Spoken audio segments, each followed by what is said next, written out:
সব কিছু বাদ দিয়ে নিজেকে যখন সময় দেওয়া হয় তখনই মানুষ জানতে পারে যে সে কত কিছুই না জানে যেটা তার অজানা।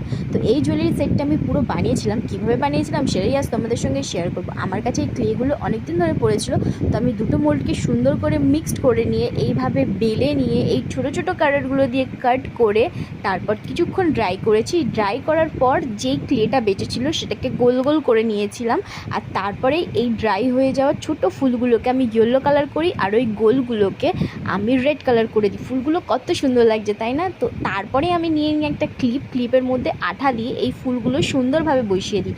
আমি 4টে ক্লিপ করার পরও আমার কাছে অনেকগুলো ফুল বেঁচেছিলো, তো এগুলো দিয়ে আমি ইয়াররিং আর হারও করেছি। তোমাদের যদি এই ভিডিওটা ভালো লাগে তাহলে আমি অবশ্যই ইয়াররিং আর হারের ভিডিওটাও নিয়ে আসবো। তোমাদের এই হ্যান্ডমেড জুয়েলারিটা কেমন লাগলো অবশ্যই জানিও, আর আমার তো খুবই ভালো লেগেছে। অবশ্যই কমেন্ট করতে ভুলো না যে জুয়েলারিটা কেমন লাগলো, আর ভালো লাগলে like and share and subscribe করে চলো আজকের জন্য বাই।